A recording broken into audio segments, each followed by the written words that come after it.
Praise lord. దేవుని పరిశుద్ధ నామానికి మహిమ కలుగునుగాక.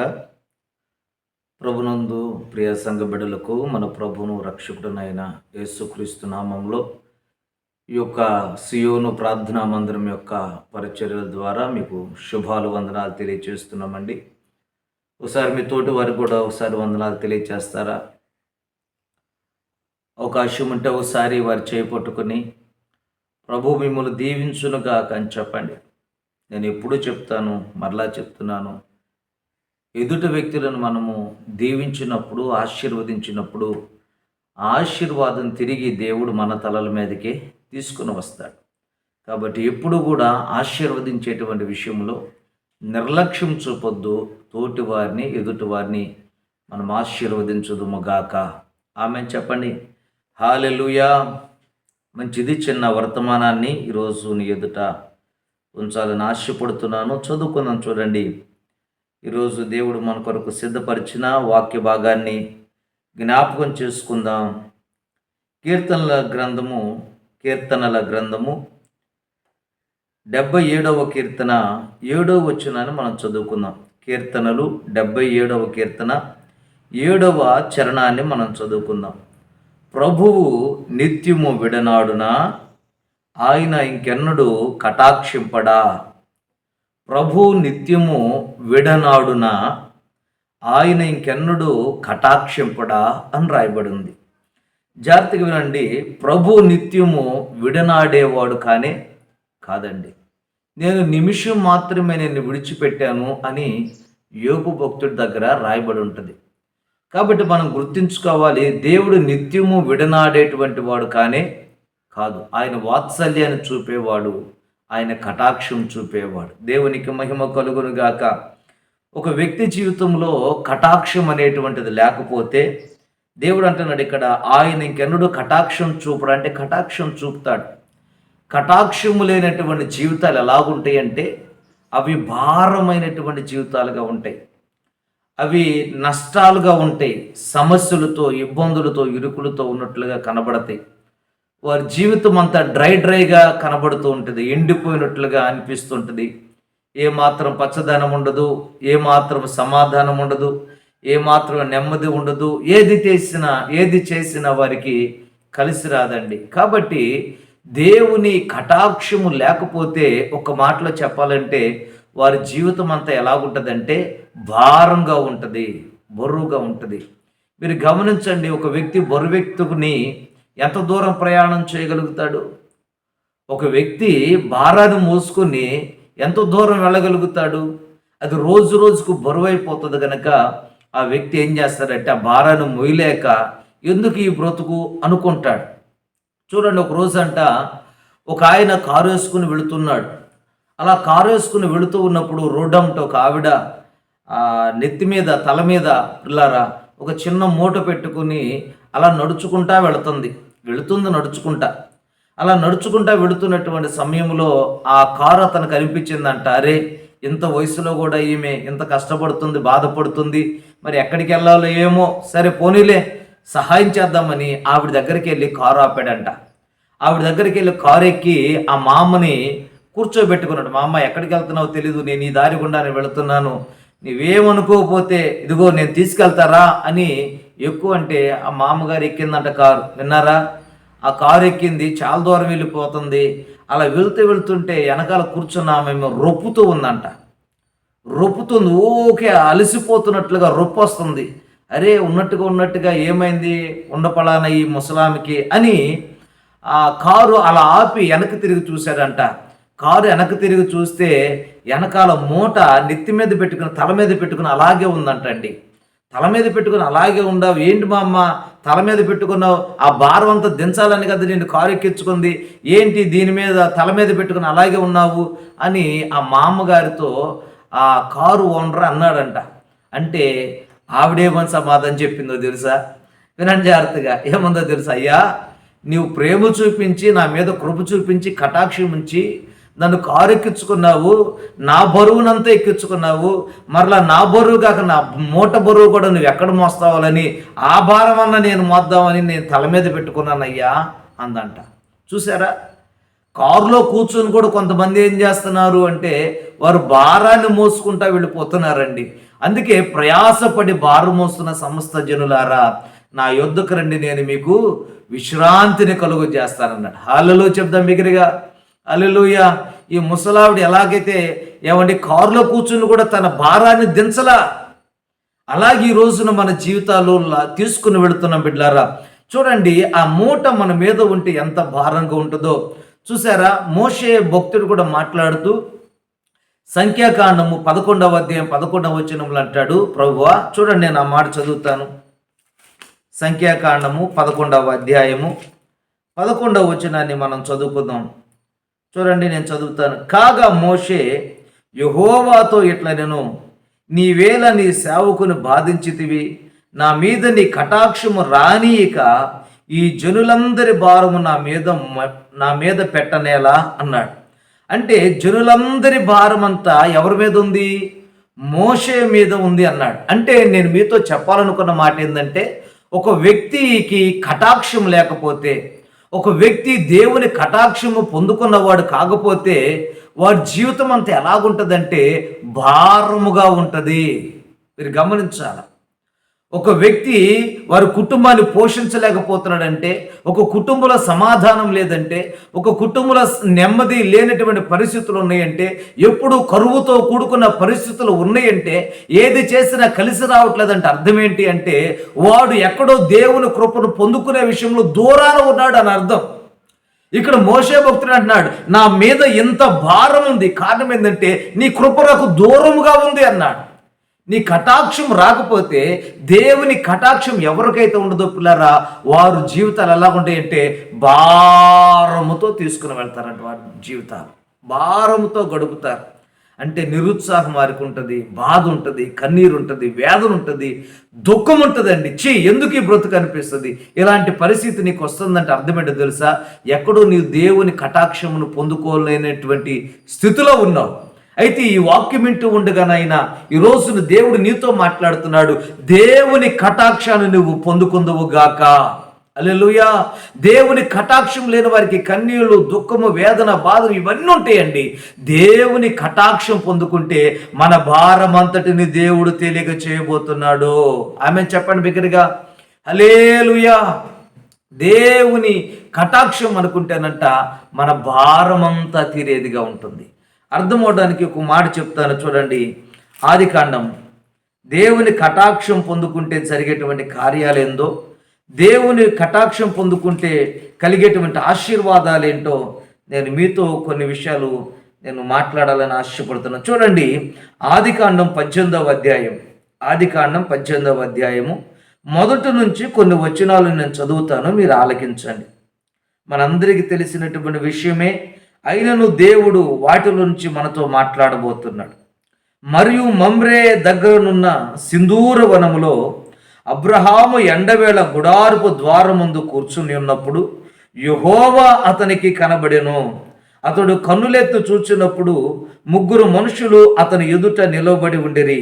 అప్పుడు వారిని చూసి గుడారపు వాకిట నుండి వారిని ఎదుర్కొనుటకు పరిగెత్తి నేలమట్టుకు వంగి, ప్రభువా నీ కటాక్షం నా మీద ఉన్న ఎడల ఇప్పుడు నీ దాసును దాటిపోవద్దు, నేను కొంచెం నీళ్లు తెప్పించేదును, దయచేసి కాళ్ళు గొడుక్కొని ఈ చెట్టు కింద అలసట తీర్చుకునుడి, కొంచెం ఆహారము తెచ్చేదును, మీ ప్రాణములను బలపరుచుకునుడి, తర్వాత మీరు వెళ్ళవచ్చును, ఇందు నిమిత్తము కదా నీ దాసుని యొద్దకు వచ్చితిరి అనెను. దేవునికి స్తోత్రాలు చూద్దాం బిగ్గరగా, హల్లెలూయా. ఈ లేఖన భాగం అంతా మనకు తెలుసండి. బైబిల్ గ్రంథంలో రాయబడిందంట, అబ్రహాము ఎండవేళ గుడారపు ద్వారము దగ్గర నిలిచి ఉండెను. ఎక్కడున్నాడంట? అబ్రహాము ఎండవేళ గుడారపు ద్వారము దగ్గర ఉన్నారు. సహజంగా ఎప్పుడు ఇంట్లో ఉంటారు మనుషులు అంటే ఏమండి, ఉదయం సాయంత్రమే బయట తిరుగుతారు సహజంగా. ఎక్కువగా ముసలివాళ్ళు కానీ, పెద్దవాళ్ళు కానీ, కుర్రవాళ్ళు కానీ ఏదైనా పని ఉంటే తప్ప దాదాపుగా ఎప్పుడు సంచరిస్తారు బయట అంటే ఉదయము సాయంత్రము. మధ్యాహ్నం పూట అంతగా సంచరించరు. ఎందుకని అంటే మధ్యాహ్నం పూట ఎండ తీవ్రత అధికంగా ఉంటుంది కనుక, కాబట్టి బయటికి రావడానికి అంతగా శ్రద్ధ చూపరండి. కానీ ఇక్కడ మనం చూస్తే అబ్రహాం అనేటువంటి పితరుడు వారు ఏం చేస్తున్నారంటే ఎండవేళ గుడారపు ద్వారము దగ్గర కూర్చుని ఉండును అని రాయబడింది. దేవునికి మహిమ కలుగునుగాక. ఎండవేళ గుడారపు ద్వారం దగ్గర కూర్చున్నాడంట. చూడండి, గమనించండి బిడ్డలారా, గుడారపు ద్వారం దగ్గర కూర్చున్నటువంటి ఈ యొక్క అబ్రహాం గారికి దేవుని దూతలు కనబడ్డారని రాయబడింది. చూడండి, ఈ రోజున కూడా గుడారపు బయట కూర్చుంటారు. ఎప్పుడు కూర్చుంటారు సహజంగా? అమ్మా, మీరు ఎప్పుడు కూర్చుంటారు బయట? చెప్పండి, ఎప్పుడు కూర్చుంటారు బయట? పని చేసుకుని కూర్చుంటారా? పని చేసుకోకుండా కూర్చుంటారా? పని చేయకుండా వచ్చి కూర్చున్నాం అనుకో, ఇంటికి వెళ్ళిన తర్వాత మీ ఆయన పని నుంచి తిరిగి వచ్చేసరికి కూర అన్నం వండలేదనుకో, ఎట్ట ఉంటా చెప్పండి? ఈపి విమానం మోత యేసు రక్తమే చేయం. హల్లెలూయా. కాబట్టి అవనుసులారా, నేను మీకు కూడా చెప్తున్నాను, మీరు గమనించండి. మీ పనులన్నీ శుభ్రంగా చేసుకుని మనము తీరిగ్గా ఏం చేస్తామంటే ఇంటి బయట కూర్చుంటాం. మీరు గమనించాలి. పని అంతా పూర్తి అయిపోయిన తర్వాత ఏం చేస్తాం? ఇంటి బయట కూర్చుంటాం మనం. అవునా కాదండి? పని విడిచిపెట్టి మనం కూర్చోం కదా. ఎక్కడికైనా తిరగాలన్నా ఏదన్నా చేయాలన్నా పని అంతా చేసుకొని మనం తిరుగుతాం. అవునా కాదండి? పని అంతా అయిపోయిన తర్వాత మనం బయట కూర్చుంటాం, ఖాళీగా తీరిగ్గా కూర్చుంటాం. ఇంకా బిడ్లారా, పురుషులైతే అరుగుల మీద అక్కడక్కడ కూర్చుంటారు, నా చిన్నతనంలో చూసేవాడిని. ఇక స్త్రీల గురించి అయితే చెప్పక్కర్లా. అర్థమవుతుందా? స్త్రీల గురించి అయితే చెప్పక్కర్లా. అన్ని పనులు అయిపోయినాయంటే చక్కగా ఏమండి ఆ అరుగుల మీద కూర్చుంటారు, గుడారపు ద్వారాలు ఎదురు కూర్చుంటారు. కూర్చుని వారు ఏం చేస్తారు? కోతులు కానీ కూర్చుంటే యేసు రక్తం వేచేయి. ఒకళ్ళ వెనకాల ఒకళ్ళు కూర్చుని పిల్లారా ఏం చేస్తారంటే పేలు చూసుకుంటూ ఉంటారు, పేలు కుక్కుంటూ ఉంటారు. ఖాళీ దొరికితే చాలు పేలు కుక్కుంటూ ఉంటారు. అమ్మా, ఖాళీ దొరికితే కొద్ది నిమిషాలు ఆత్మీయులారా మీరు కాసేపు కూడుకుని ప్రార్థన చేయడం అది మీకు ఆశీర్వాదం. కానీ చూడండి, ఏదైనా సమయం దొరికితే ముచ్చట్లో పెట్టుకుంటూ ప్రారంభిస్తారు. ముచ్చట్లో పెట్టుకుని వాళ్ళ గురించి ఏదో వాళ్ళకి దోసింది వారు చెప్పుకుంటూ ఉంటారండి. యేసు రక్తమే చేయం. హల్లెలూయా. నేను చెప్తున్నాను, ఎప్పుడు దొరికింది ఇది అంటే తీరిక అంటే పనంతా అయిపోయిన తర్వాత బయట కూర్చుంటారండి. బయట కూర్చుని ముచ్చట్లు పెట్టుకోవడం, ఆడుకోవటం, ఏదేదో చేస్తూ ఉంటారు. అయితే ఇక్కడ మనం చదువుకుంటే ఎండవేళ అబ్రహాము గారంట గుడారపు ద్వారము దగ్గర కూర్చున్నాడంట. ఎందుకు కూర్చున్నాడు అంటే ఆయన ఏదో పని అయిపోయి కూర్చోవటం కాదండి. అక్కడ గుడారపు ద్వారం దగ్గర కూర్చుని ఏం చేస్తాడంటే ఆకాశము వైపు చూడటం ప్రారంభించాడంట. దేవునికి మహిమ కలుగును గాక. హల్లెలూయా. ఆయన ఆకాశం వైపు చూడడం ప్రారంభించేవాడు. ఎందుకు ఆకాశం వైపు చూస్తూ ఉండాలి ఆయన? కొన్నిసార్లు నేల వైపు కూడా చూస్తూ ఉన్నాడు, కింద చూసేవాడు భూమి మీద ఎందుకు చూసేవాడంటే దేవుని వాగ్దానం చెప్పింది అబ్రహాం గారితో, ఇదిగో నీకు నేను సంతానం ఇవ్వబోతున్నాను, నేను నిన్ను ఆశీర్వదించబోతున్నాను, ఆశీర్వాదము ఆకాశ నక్షత్రాల వలె విస్తారముగా ఉండబోతున్నారని చెప్పాడు. ఆ తర్వాత ఆయన అంటాడు, ఆయన భూమి ఎందుకు చూస్తున్నాడు అంటే ఆ సముద్రపు ఇసుక రేణువులు, ఆ ఇసుక ఎంత విస్తారముగా ఉంటుందో అంత విస్తారంగా నీ జనం ఉంటారని చెప్పాడండి. అందుకే ఈ యొక్క అబ్రహాం గారు ఎప్పుడు కూడా ఏం చేసేవాడంటే ఆకాశము తట్టు కనులెత్తి చూస్తూ ఉండేవాడంట. దేవునికి మహిమ కలుగును గాక. హల్లెలూయా. చూడండి, ఆయన గుడారపు వాకిటే ఉన్నాడు. కానీ ఏమండి, ఎవరికన్నా రోడ్డు ఉంటే ఇల్లుంటే అటుపోయేవాడు ఇటుపోడు యాడికి వస్తున్నాడు ఈయన అనేవాళ్ళు ఉంటారు. అంటే వాడు పని ఏంటి? అటు ఎవడు వెళ్తున్నాడు, ఇటు ఎవడు వెళ్తున్నాడు, ఆ ఇంట్లో ఎవరికి వెళ్తున్నారు, ఈ ఇంట్లోకి ఎవరు వెళ్తున్నారు, ఆ అమ్మాయి ఏం చేస్తుంది, ఈ అమ్మాయి ఏం చేస్తుంది, ఇదేం చూస్తామండి. కానీ అబ్రహాం గారు గుడారపు వాకిట బయట నిలబడితే ఆయన కన్నులన్నీ దేని వైపునే తెలుసా? దేవుని వైపే ఉన్నాయంట. ఆమె చెప్తారా? హల్లెలూయా. మన కన్నులు ఎప్పుడు కూడా ఎలాగుండాలంటే దేవుని వైపే మన కన్నులు ఉండాలి. అందుకే ఎఫెసీయుల గ్రంథంలో రాయబడి ఉంటుంది, మనము పైనున్న వాటిని వెతకాలి కానీ భూమి మీద ఉన్న వాటిని వెతకకూడదు అన్నాడు. ఒక ఆత్మ సంబంధమైనటువంటి వ్యక్తి అతడు ఎలాగుంటాడు? నిత్యము పరలోకముతో కనెక్ట్ అయి ఉంటాడండి. ఆ ఎదుట మనుషులు కనబడుతూనే ఉంటారు. కొన్నిసార్లు పాస్టర్ గారు నాతో మాట్లాడడానికి వచ్చిందండి. వినాలి జాగ్రత్తగా. మాట్లాడడానికి వస్తుంది. నాకున్న అలవాటు ఏంటంటే కూర్చుంటే బైబిల్ చదువుకోవటం, లేదంటే వాక్యం ధ్యానం చేయటం, అలా చేస్తూ ఉంటారు. కొంచెంసేపు అలా కూర్చుని అంటది నాతో మాట్లాడలేదనిద్ది. ఆమె ఏదో చెప్తా ఉంటుంది, ఏదో జరిగిన సంఘటనలో లేదా బైబిల్ వాక్యం ఏదో ఒకటి చెప్తుంటుంది. నేను మాత్రం ఇట్ట బైబిల్ చూస్తూ ఉంటాను. అంటే ఆమె మాటలు వింటానే ఉన్నా కానీ నేను ఎవరితోనో కనెక్ట్ అయ్యి ఉండ. కొంచెంసేపటి తర్వాత అనిద్ది, నేను నీతోనో మాట్లాడుతున్న, చెట్టుతోనో పుట్టతోనో కాదు, గోడతోనో కాదని చెప్పి అక్కడి నుంచి లేచి వెళ్ళిపోయిందండి. నేను ఆయన గోడతో మాట్లాడుతున్నానా అనుకుని లేచి వెళ్ళిపోతుంది అక్కడి నుంచి. ఎందుకు అనుకునేది అంటే నాతోనే మాట్లాడుతుంది ఆమె, కానీ ఎందుకు ఆ మాట మాట్లాడిందంటే నేను ఆమె ధ్యాసలో లేను. అది విషయం. ఆమె నా పక్కనే ఉండా కానీ ఆమె ధ్యాసలో నేను వింటున్నాను, ఆ మాట వినబడుతుంది, కానీ ఆమె ధ్యాసలో నేను లేను. అంటే ఆమె ధ్యాసలో లేనంటే నేను ఎవరితో కనెక్ట్ అయి ఉన్నాను అని అర్థం. చూసారా, మనకు అప్పుడప్పుడు కనపడతారు. ట్రైన్లో వెళ్ళినప్పుడు, బస్సులో వెళ్ళినప్పుడు, ఆటోలో వెళ్ళినప్పుడు పక్కన గురించి మాట్లాడుతున్నారు, చాలా జనం ఉంటారండి. అయితే వారి చెవుల్లో ఇయర్ ఫోన్స్ పెట్టుకుంటారు. ఇయర్ ఫోన్స్ పెట్టుకుని ఏదో ధ్యానంలో ఉంటారు. వాళ్ళు అక్కడే ఉంటారు, కానీ వారి ధ్యాస అంతా ఎక్కడ ఉంటుంది? ఎక్కడో ఉంటుందండి. మీకు ఇంక అర్థమవడానికి చెప్పనా? దేవుడు మోషే ద్వారా పాలు తేనెలు ప్రవహించే దేశానికి ఇజ్రాయెల్ ప్రజలు నడిపిస్తూ ఉన్నాడు. అలా ఇజ్రాయెల్ ప్రజలను పాలు తేనెలు ప్రవహించే దేశానికి నడిపిస్తూ ఉంటే వారు అడుగులన్నీ దేని వైపు ఉన్నాయి అంటే చెప్పండి, కానాను వైపు ఉన్నాయి. వారి అడుగులన్నీ, వారి నడకంతా కానాను వైపు ఉంది, పాలు తేనెలు ప్రవహించే దేశం వైపు ఉంది. కానీ వారి ఆలోచన అంతా ఎక్కడుంది? ఐగుప్తు మీద ఉంది. వారు అడుగులేమో ముందుకున్నాయి, వారి ఆలోచనలేమో వెనకున్నాయి. చూసారా, ఈరోజు మన ఆత్మీయ జీవితంలో మన జీవితాలు కూడా ఎలాగున్నాయంటే మనం అడుగులేమో ముందుకేస్తున్నాము, మన ఆలోచనలన్నీ వెనక్కి ఇలా ఎదుగుతున్నాయి. దేవునికి మహిమ కలుగును గాక. అంటే ఇక్కడే ఉంటున్నాము కానీ ఎక్కడో ధ్యాసలో మనం ఉంటున్నాం. ప్రియ దేవుని బిడ్డలారా, ఎవరితోనో కనెక్ట్ అయి ఉంటున్నాం. అలాగే అబ్రహాము కూడా ఎవరితో కనెక్ట్ అయి ఉండేవాడంటే పగులు కానీ రాత్రి కానీ బిడ్డారా తన భార్యతోనే ఉంటున్నా, పనివాడితోనే ఉంటున్నా. ఎప్పుడు ఎవరితో కనెక్ట్ అయి ఉంటాడో తెలుసా? పరలోకముతో కనెక్ట్ అయి ఉంటాడంటే గట్టిగా చప్పట్లు కొడతారా? హల్లెలూయా. మనం ఎప్పుడు కూడా దేవునితో కనెక్ట్ అయినటువంటి అనుభవాన్ని మనం కలిగి ఉండాలి. దేవునితో సంబంధాన్ని కలిగిన వారికి మనము ఉండాలండి బిడ్డారా. దేవునికి మహిమ కలుగును గాక. ఎందుకు దేవుడితో కనెక్ట్ అయి ఉండాలి? ఎందుకు పరలోకంతో కనెక్ట్ అయి ఉండాలి అంటే ఒక మాట ఉంటుంది, సామెతల గ్రంథములో రాయబడి ఉంటుందండి. సామెతల గ్రంథము 8వ అధ్యాయం చూడండి, నేను చదువుతున్నాను. సామెతల గ్రంథము 8వ అధ్యాయము 35వ వచనాన్ని మనం చదువుకుందాం. చూడండి, సామెతల గ్రంథము 8వ అధ్యాయం 35వ వచనాన్ని మనం చదువుకుంటే అక్కడ రాయబడి ఉంది, నన్ను కనుగొను వాడు జీవమును కనుగొనును, యెహోవా కటాక్షము వానికి కలుగును. ఆమె చెప్తారా? హల్లెలూయా. ఇక్కడ రాయబడింది, నన్ను కనుగొను వాడు ఏం కనుక్కున్నాడంట అంటే జీవాన్ని కనుగొన్నాడు, వానికి నేనేమిస్తానంటే కటాక్షమును దయచేస్తానన్నాడు. ఎప్పుడైతే పరలోక సంబంధమైనటువంటి కనెక్షను ఈ అబ్రహాము జీవితంలో ఉందో బిడ్డారా, ఆ సమయానికి ఆ గడియలో అబ్రహాము దగ్గరికి 3 దేవదూతలు వచ్చినట్లుగా మనకు కనబడుతుంది. దేవునికి మహిమ కలుగును గాక. హల్లెలూయా. చెప్దాం బిగ్గరగా, హల్లెలూయా. చెప్పండి కొంచెం బిగ్గరగా, హల్లెలూయా. ఎప్పుడైతే అబ్రహాము దేవునితో సంబంధాన్ని కలిగి ఉంటాడో, ఎవరైతే దేవునితో అనుబంధాన్ని కలిగి ఉంటారో, ఎవరైతే దేవునితో సంబంధాలు కలిగి ఉంటారో వారి జీవితంలో బిడ్డలారా దేవుని దూతల ప్రత్యక్షత వారు చూడగలుగుతారు. దేవుని ప్రత్యక్షత వారికి కలిగిందండి. ఆ సమయంలో దేవుని దూతలు ఆ స్థలానికి రావటము అబ్రహాము గారు చూడగలిగారు. వాక్యం అంటుంది, నన్ను కనుగొని వాడు జీవాన్ని కనుగొంటాడు, వాడి తల మీదకి ఏమొస్తుందంటే దేవుని కటాక్షం రాబోతుంది. గట్టిగా చప్పట్లు కొడతారా? హల్లెలూయా.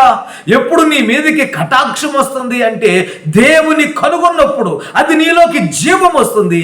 ఆ జీవమే కటాక్షముగా మార్చబడుతుంది నీకు. ఎవరికి పడితే వారికి కటాక్షం రాదంటే రాదండి. ఎవరికి పడితే వారికి దేవుని దూతలు కానీ దేవుడు కానీ ప్రత్యక్షము కాడంటే కాడండి. ఎందుకని అంటే దేవునిని వెతికేవారు, దేవునితో సంబంధం కలిగిన వారు, పరలోకముతో సంబంధాన్ని కలిగినటువంటి బిడ్డలకి దేవుని కటాక్షము కలగబోతుంది. గట్టిగా చప్పట్లు కొడుతూ ప్రభువును స్తుతిద్దాం. హల్లెలూయా. కాబట్టి అబ్రహాం గారు గుడారపు ద్వారము దగ్గర నిలబడి ఉన్నాడే గాని బిడ్డలారా ఆయన ఎప్పుడు కూడా పరలోకముతో కనెక్ట్ అయ్యి ఉండేవాడు. అందుకే దేవుని దూతల దగ్గరకు వచ్చాడండి. ఆయన దేవుణ్ణి కనుగొన్నాడు గనుక దేవుని యొక్క జీవం చూడగలిగాడు, దేవుని యొక్క కటాక్షాన్ని అనుభవించగలిగాడు. బిడ్డలారా దేవుని కటాక్షం అతని దగ్గరకు వస్తే ఏం జరిగిందో తెలుసా? బైబిల్ గ్రంథంలో మనం చదువుకుంటే బిడ్డలారా ఆ దేవుని దూతల స్థలానికి వచ్చినప్పుడు ఆ వారితో మాట్లాడుతున్నాడు, అయ్యా ఇదిగో కొంచెం నీరు తీసుకుని వస్తాను, మీరు కాళ్ళు కొడుక్కొనండి, ఈ చెట్టు దగ్గర కొంచెం సేద తీర్చుకోనండి, నేను మీ కొరకు కొంచెం ఆహారం సిద్ధం చేసి తీసుకుని వస్తాను, ఆ ఆహారము తిని మీరు వెళ్ళవలసిన ప్రాంతానికి, మీరు వెళ్ళవలసిన స్థలానికి ఎక్కడికైతే బయలుదేరారో ఆ పని సఫలమగునట్లుగా మీరు వెళుదురు గాని అని అబ్రహాం గారు మాట్లాడారండి. దేవునికి మహిమ కలుగునుగాక. చెప్దాం హల్లెలూయా. ఆ మాట చెప్పిన తర్వాత సరే అని బిడ్డలారా ఆయన చెప్తున్నాడు. ఆ దేవదూతలు కనబడినప్పుడు జరిగినటువంటి విషయం ఏంటంటే, వెంటనే పరుగున వారిని కలుసుకోవడానికి వెళ్ళాడంట. ఆమె ఎన్ని సంవత్సరాల వయసులో అంటే 99 సంవత్సరాల వయసులో పరిగెడుతున్నాడండి దేవుని కొరకు. యవనస్తులారా వింటున్నారా? 99 సంవత్సరాల వయసులో దేవుని పని అంటే పరిగెత్తేటువంటి వారు ఉన్నారండి. 99 సంవత్సరాల వయసులో సహజంగా అయితే ఏమనుకుంటారు, 60-70 సంవత్సరాలు వచ్చేసరికి ఇన్నాళ్ళు కష్టపడ్డాను, పెళ్లి చేసుకున్నాను, పిల్లలు కన్నాను, ఆ పిల్లలు చదివించాను, వారికి ఉద్యోగాలు ఇప్పించాను, ఆ తర్వాత వివాహాలు కూడా చేశాను, వారికి కూడా పిల్లలు కలిగారు, ఇదిగో నేను తండ్రి పోస్టు నుంచి నేను తాత పోస్టులోకి నేను వెళ్ళిపోయాను, ముత్తాత కూడా నేను అయిపోయాను, కాబట్టి ఈ వయసులో నేనేం కష్టపడగలనులని 60-70 సంవత్సరాల వయసు వచ్చేదానికి రిటైర్మెంట్ తీసుకునే వారిని మనం చూస్తాం. ఇక ఇంటి దగ్గర ఏదో మూలన కూర్చొని ఏమండి 2-3 రకాల బ్రేక్ఫాస్ట్లు తినేసి, మధ్యాహ్నం 5-6 రకాల కూరలు వండించుకొని ఏదో మంచి భోజనం చేసి కంటిన్యూ నిద్రపోతే ఏదో రెస్ట్ తీసుకోవడానికి వారు ప్రిపేర్ అయిపోతారండి, వృద్ధాప్యలు ఉన్నవారు. కానీ అబ్రహాం గారిని మనం చూస్తే 99 సంవత్సరాల వయసులో దేవుని పని చేయటానికి పరిగెత్తేటువంటి వ్యక్తి ఉన్నాడండి. ఆమె చెప్తారా, ఎప్పుడైతే దేవుని పని చేయడానికి పరిగెత్తే స్వభావం నీకు ఉంటుందో నీ కుటుంబాన్ని దేవుడు ఆశీర్వదిస్తాడు. దేవుని పని అంటే పరిగెట్టు, దేవుని పరిచర్య అంటే పరిగెట్టు, దేవునిలో నిలబడట కొరకు పరిగెట్టు, ఆదివారపు ఆరాధనకు పరిగెట్టు, సంఘంలో జరుగుతున్న ఏ కూడికైనా పరిగెట్టు, అక్కడ ఏ పని ఉన్నా చేయడానికి ప్రయత్నం చేయి, ప్రయాసపడు, దేవుడు ఖచ్చితంగా నిన్ను ఆశీర్వదిస్తాడు. ఆమె చెప్పండి హల్లెలూయా. 99 సంవత్సరాల వయసులో దేవునికి పని చేయటానికి ఏమండి, పరిచర్య చేయటానికి తహతహతహలాడుతా వెళ్ళాడండి. మన భాషలో చెప్పాలంటే కింద మీద పడతా వెళ్ళాడు, కింద మీద పడతా వెళ్ళాడండి. ప్రియ దేవుని బిడ్డలారా, ఈరోజు నీకు ఈ ఆసక్తి ఉందా? ఎందుకు మన కొదువులు అలాగే ఉండిపోయినాయి? ఎందుకు మన సమస్యలు అలాగే ఉండిపోయినాయి? ఎందుకు మన కళ్ళల్లో కన్నీళ్ళు అలాగే గూడు కట్టుకుని ఉండిపోయినాయి? ఎందుకు మన హృదయంలో ఉన్న వేదన అలాగే ఉండిపోయింది? ఎందుకు మన దారిద్ర్యత అలాగే ఉండిపోయిందంటే, ఈ అబ్రహాము గారు లాగా పరిగెత్తి పని చేసేటువంటి మనస్తత్వం లేకేనండి. అబ్రహాం గారు 99 సంవత్సరాల వయసులో పరిగెత్తి పని చేస్తున్నాడు. దేవుని పని అంటే పడతా లెగిస్తే వెళ్ళి చేస్తున్నాడు, చేసే ఓపిక లేకపోయినా కానీ. ఈరోజు నీకు అలాంటి స్వభావం ఉందా? దేవుడు ఖచ్చితంగా నిన్ను ఆశీర్వదించబోతున్నాడు. దేవుడు ఖచ్చితంగా నీకు మేలు చేయబోతున్నాడు. దేవుని కటాక్షం నీ మీదకు రాబోతుందండి. హల్లెలూయా. దేవుని కటాక్షం వస్తే ఏం కలుగుతుందంటే, ఆయన భోజనం చేసిన తర్వాత ఆయన అబ్రహాముతో మాట్లాడుతూ, దేవుని దూతలు మాట్లాడుతూ అంటున్నారు, ఏమన్నారు తెలుసా? ఇదిగో నీవు మీదటికి వచ్చే సంవత్సరానికల్లా షారా గర్భంలో లేదా షారా ఒడిలో ఒక పిల్లవాడు ఉండబోతున్నాడు అని చెప్పాడు. హల్లెలూయా. అబ్రహాం గారు ఏం అడగలా, నిస్వార్థముగా పరిచర్య చేశాడంతేనండి. నిస్వార్థముగా వారికి ఏం ఆశించకుండా వారికి ఆహారం పెట్టాడండి, వారిని తృప్తిపరిచాడు, వారికి పరిచర్య చేశాడు, నిస్వార్థంగా చేశాడు. అయితే దేవుని దూతలు ఏం చేశారు తెలుసా? నిస్వార్థంగా పనిచేసినటువంటి ఆయనను చూసి దేవుని కటాక్షం అబ్రహాము మీదకి వచ్చింది కనుక అంటున్నాడు, అబ్రహాముకున్న కొదువులన్నీ తీర్చబడతాయని చెప్పాడు. ఆమె దేవుని కటాక్షం నీ మీదకి వస్తే నీ కొదువులన్నీ తీర్చబడబోతున్నాయి. నువ్వు అడగక మునిపే నీ ఎక్కర్లన్నీ తీర్చబడబోతున్నాయి. నీకు కావలసిన ప్రతి ఈవిని నువ్వు అనుభవించబోతున్నావు. ఎప్పుడు అంటే దేవుని కటాక్షం నీ మీదకి వచ్చినప్పుడు. దేవునికి మహిమ కలుగునుగాక. హల్లెలూయా చెప్దామా? వాక్యం అంటుంది, నన్ను కొనుగొన్నవాడు జీవం కనుగొన్నట్లే అయితే వానికి నా కటాక్షము కలుగుతుంది అన్నాడు. దేవుని కటాక్షము ఒక వ్యక్తి కలిగితే ఏం కలిగింది అంటే, దేవుని కటాక్షము కలిగిన వారికి కొదువులన్నీ తీర్చబడతాయి. ఆమె చెప్తారా? హల్లెలూయా. దేవుని కటాక్షము కలిగిన బిడ్డలకి కొదువులన్నీ తీర్చబడును గాక. ఈరోజు ఏ కొదువులతో ఈ స్థలానికి వచ్చావో, ఏ కొదువుల మధ్యన ఈ వాక్యం వింటున్నావో, ఏ సమస్యల మధ్యన ఉన్నావో, నా ప్రభు అయిన యేసు క్రీస్తు వారి ద్వారా ప్రతి కొదువులు తీర్చబడును గాక. గట్టిగా చప్పట్లు కొడుతూ ప్రభువుని స్తుతిద్దాం. హల్లెలూయా. ప్రతి కొదువులను పోడ్చబడును గాక యేసు నామములో.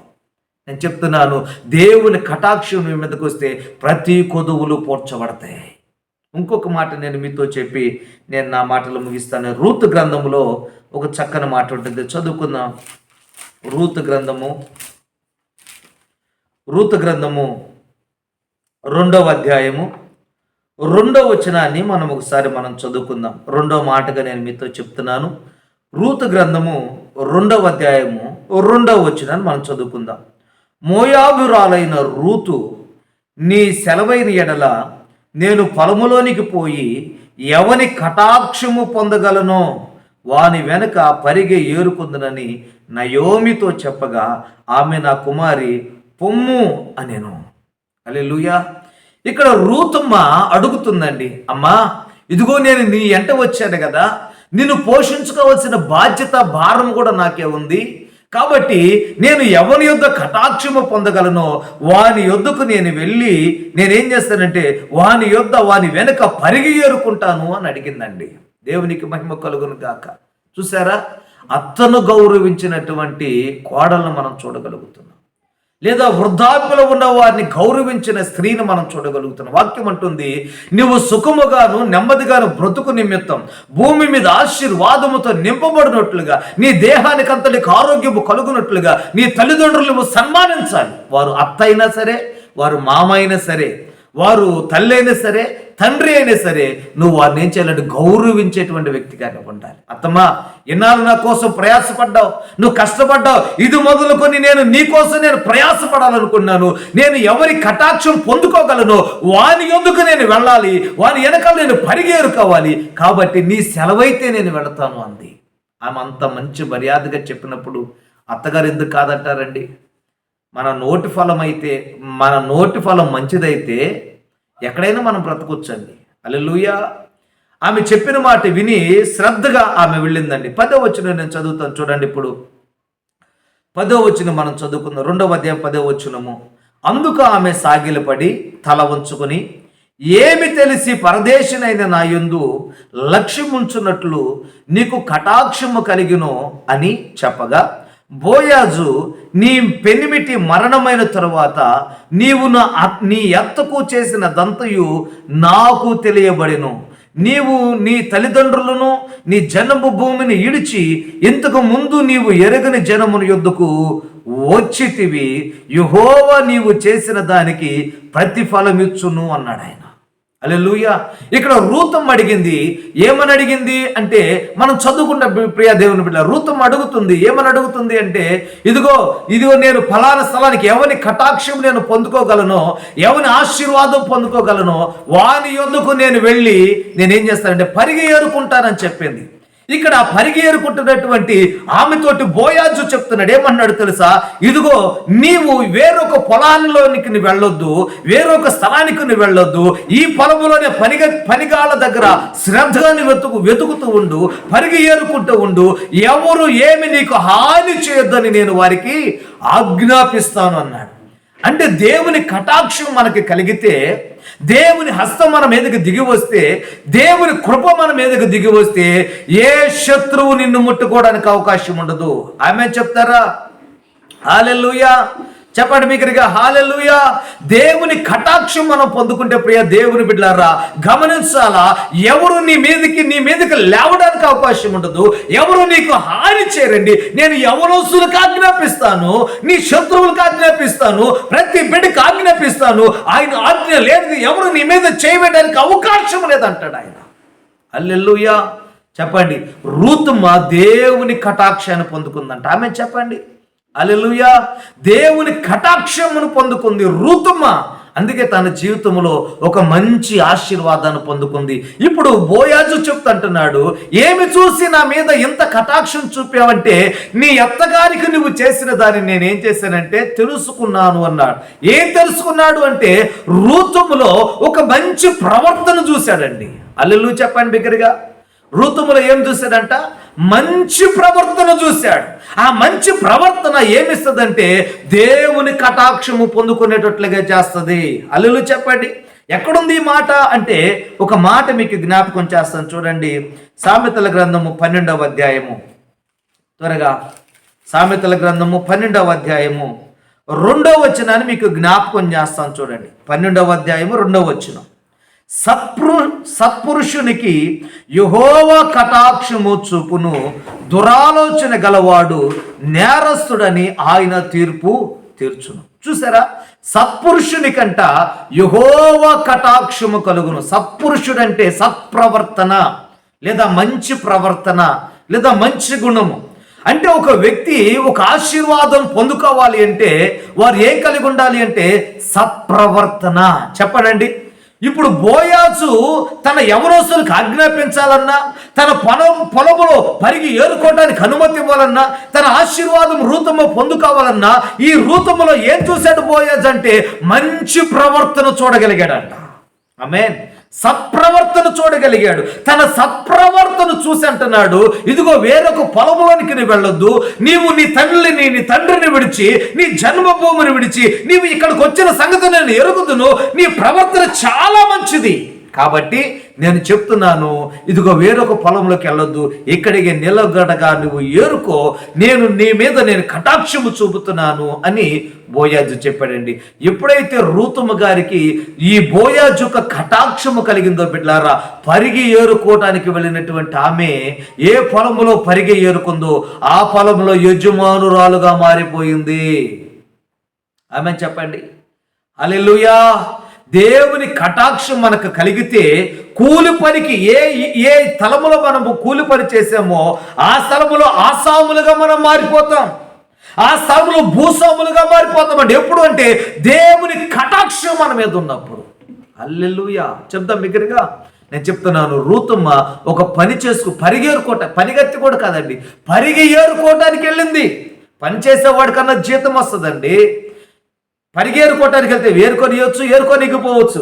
కానీ మనము చదువుకుంటే అక్కడ ఆ రూతుమ గారు పరిగి ఏరుకోవటానికి వెళ్ళింది.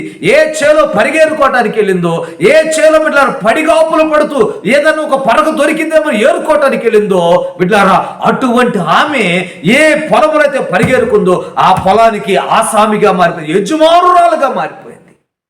దేవుని కటాక్షము నీకు కలిగితే ఎక్కడ పని చేస్తున్నావో ఆ కంపెనీకి నువ్వు యజమానుడిగా మారిపోతావు. నీ సత్ప్రవర్తన బట్టి అధికారిగా మారిపోతావండి. ఎవరి కింద నువ్వు పని చేస్తూ వచ్చావో నీ ప్రవర్తన బట్టి నువ్వు అధికారిగా మారిపోతావు. హల్లెలూయా. నేను చెప్తున్నాను ఒక దైవజనుడిగా, నీ సత్ప్రవర్తన అనేక స్థలాలపైన ఘనమైన స్థితిలో ఉంచేటట్లుగా చేస్తుంది. నువ్వు ఎక్కడ పని చేస్తున్నావో, ఎక్కడ నిలబడావో అక్కడ నీ సత్ప్రవర్తన బట్టి బిడ్డలారా దేవుని ఆశీర్వాదం నీ మీదకి రాబోతుంది. రూతుమ ఒక మంచి ప్రవర్తన కలిగిందండి. అందుకే సత్పురుషులకి దేవుని కటాక్షము కలిగిద్దన్నాడు. ఈ రూతుమ సత్ప్రవర్తన కలిగినటువంటి తల్లి గనక ఆమె మీదకి దేవుని కటాక్షము దిగి వచ్చింది. ఏ చేలో పరిగెరుకోవటానికి వెళ్ళిందో ఆ చేలో ఆసామిగా మారిపోయింది. ప్రియా దేవుని బిడ్డ, హల్లెలూయా. దేవుని వాక్యం మనతో చెప్తుంది, నమ్మకంగా దేవుని మందిరానికి రండి. ఇది ఒక పొలం అండి. దేవుని మందిరం అంటే దేవుని మందిరంలో ఒక పొలము. ఈ దేవుని మందిరంలో పనిచేసే దైవజనుడు ఉన్నాడు, ఇక్కడ పని చేస్తున్నాడండి. పని చేసేవారు వెనకాల ఆ ముత్యాలు ఏవైతే వస్తున్నాయో, ఆ వాక్కులు ఏమొస్తున్నాయో ఆ వాక్కులను ఏరుకొని భద్రము చేసుకోండి. వాటిని బట్టి నడుచుకోవటం ప్రారంభించండి, వాటిని బట్టి బ్రతకడం ప్రారంభించండి. దేవుని కటాక్షం నీ మీదకి వస్తుంది. నీ కుటుంబం, నీవు ఆశీర్వదించబడబోతున్నారు. హల్లెలూయా. దేవుని కటాక్షము కలిగితే ఆసాములుగా మారిపోతామండి. హల్లెలూయా చెప్దామా? చెప్పండి బిగ్గరగా. హల్లెలూయా. నమ్మకంగా మన దగ్గర రండక్క, నమ్మకముగా పరిచరించేయండి, నమ్మకముగా దేవుని సద్దులో ఉండండి, సత్ప్రవర్తన కలిగి ఉండండి. మీ మీదకి దేవుని కటాక్షం వస్తుంది. నీవును నీ పిల్లలు నీ కలిగినవన్నీ కూడా ఆశీర్వాదంలోనికి వస్తాయి. అందుకే ఆయన నిత్యము కటాక్షము చూపడంటే కటాక్షము చూపుతాడు. ఆయన నిత్యము కోపగించుకునేవాడు కాదు, నిత్యము విడనాడేవాడు కాదు. తన బిడ్డలకు ఆయన కటాక్షము చూపేవాడు. ఆయన కటాక్షము చూపితే ఏం జరిగింది అంటే ఒకటి, మన కొదువులన్నీ తీర్చబడతాయి. రెండు, ఎక్కడ పరిగేరుకోవటానికి వెళ్ళామో ఆ స్థలంలోనే ఆసాములుగా మారిపోతామండి. అటువంటి కృప దేవుడు మనకు కలుగు చేయునుగాక. ప్రభువా, నీ కటాక్షం నా ఎడల ఉన్నట్టుగా ఈ దినమందు నన్ను దాటిపోవద్దు అని నువ్వు అనుకున్నట్లయితే అందరం ఎక్కడ వారం అక్కడ మోకరిల్లుదామా? అందరూ మోకాళ్ళ మీదకి వచ్చేద్దామా? ప్రభువా, ఇదిగో అబ్రహామును దాటిపోలేదు, రూతుమును దాటిపోలేదు నాయన, ఇదిగో నన్ను కూడా ఈ దినమందు దాటిపోవడానికి వీల్లేదు. ఎవరు వస్తున్నారో మోకాళ్ళ వేయండి, దయచేసి పురుషులారా మీరు కూడా మోకాళ్ళ వేయండి. అవకాశం ఉంటే కుర్చీలో లేచి నిలబడగలిగితే నిలబడండి, లేదంటే మోకరగలిగితే మోకాళ్ళు వేసి దేవుని తట్టు చేతులెత్తండి. యజమానుడి తట్టు తన దాసురాలు ఎలాగూ చేతులెత్తుతుందో బిడ్డారా, అలాగూ నువ్వు చేతులెత్తగలిగితే దేవుని కటాక్షం నీ మీదకు రాబోతుంది. యేసునామములో నోరు తెరిచయ్యా, నీ కటాక్షం నా మీద ఉండేవ్వండి అయ్యా. అయ్యా, నీ కటాక్షముతో నన్ను కప్పండి నాయన, నీ కటాక్షముతో నన్ను నింపండి నాయన, నీ కటాక్షం నా పైన చూపండి నాయన. నా బిడ్డల మీదకి నీ కటాక్షం రానియండి నాయన, నా కుటుంబం మీదకి నీ కటాక్షం రానియండి, నా పని మీద నీ కటాక్షం రానియండి నాయన. నేను చేసే ప్రతి దానిలో నీ కటాక్షము చూపించండి ప్రభు అని నువ్వు అడుగుతూ ఉండగా దేవుని కటాక్షం నీ మీదకు వస్తుంది. సత్ప్రవర్తన కలిగి నీవు నివాసము చేస్తే ఇదిగో రూతుములాగా ఆశీర్వాదములో ఉండబోతున్నావండి. ఇదిగో సత్ప్రవర్తన కలిగి ఇదిగో అబ్రహాము ఎలాగైతే దేవుడితో కనెక్షన్ కలిగి ఉన్నాడో, దేవుడితో సంబంధం కలిగి ఉన్నాడో, అప్పుడు నీ కొదువులన్నీ తీర్చబడతాయి. దేవునితో సంబంధం కలిగి ఉండు, దేవునితో సంబంధం కలిగి ఉండు. ఏడవండి, కన్నీరు కాడవండి బిడ్డలారా. దేవుడు మీకు సహాయం చేయబోతున్నాడు, దేవుడు మీకు సహాయం చేయబోతున్నాడు. Hallelujah, hallelujah, hallelujah, hallelujah. Glory, glory, glory, glory, glory, glory. Thank you lord, thank you lord. Hallelujah, hallelujah, hallelujah, hallelujah, hallelujah. చాలా మంది కన్నీరు విడుస్తున్నాడు, ప్రభు మీ కన్నీటిని చూస్తున్నాడు. చాలా మంది రోధిస్తున్నారు, దేవుడు మీ మొర్ర వింటున్నాడు. మీకు సహాయం చేయడానికి ఆయన కటాక్షము మీ మీదకి రాబోతాడు.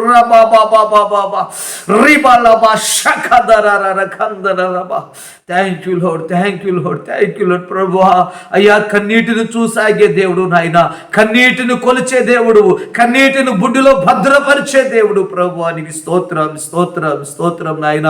ఇదిగో ఈ దినమందు నీ పాదాల దగ్గర నిలబడిన ఆయన ఏ వ్యక్తి కన్నీరు కారుస్తున్నాయన, ఇదిగో పరలోకంతో సంబంధాలు కలిగి ఉన్నాడు, వారి కొదువులన్నీ తీర్చబడును గాక నాయన. ఇదిగో నీ మందిరానికి వచ్చిన ఆయన మందిరంలో ఉన్నప్పుడైనా, మందిరపు వెలుపులు బయటికి వెళ్ళినప్పుడైనా సత్ప్రవర్తన కలిగి ఉంటున్నారో వారు భూమి మీద ఉన్నతమైన వారిగా మార్చబడుదురుగాక, ఉన్నతమైన సంపన్న స్థితిలో ఉన్నటువంటి వ్యక్తులుగా మార్చబడుదురుగాక, సంపన్నులుగా వారు మార్చబడుదురుగాక. యేసు నామములో తండ్రి నీ కృపను గ్రహించండి నాయన. నీ కటాక్షముతో ప్రతి బిడ్డ నింపమని ప్రార్థిస్తున్నాను.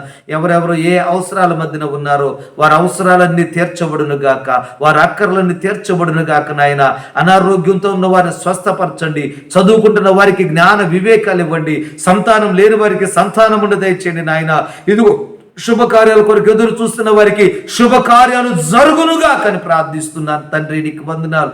వాహనాలు నడుపుతూ ఉండగా భద్రతను మీరు దయచేయండి, పశువులను పంటలను ఆశీర్వదించండి నాయన. ఇదిగో ఈ మందిరం కొరకు ప్రార్థన చేస్తున్న వారు, ఈ పరిచర్య కొరకు గుప్పెళ్ళ విప్పుతున్న వారు నాయన, వారు నూరంతలుగా దీవించబడును గాక. ఈ మందిరానికి వచ్చి సహాయం చేస్తున్న, మందిరపు వెలుపట విని వర్తమానాలు వింటున్న బిడ్డలో నాయన అయ్యా, వారు ఆశీర్వాదంలోనికి వచ్చుదురుగా. యేసు నామములో బిడ్డలందరూ నీ చేతులకు అప్పగించుకుంటూ నజరేయుడైన యేసుక్రీస్తు నామముందు ప్రార్థన చేసి అడిగి పొంది ఉన్నాము తండ్రి, ఆమేన్. హల్లెలూయా చెప్దామా? హల్లెలూయా. ప్రభు మిమ్మల్ని అందరినీ దీవించునుగాక. ఆమేన్.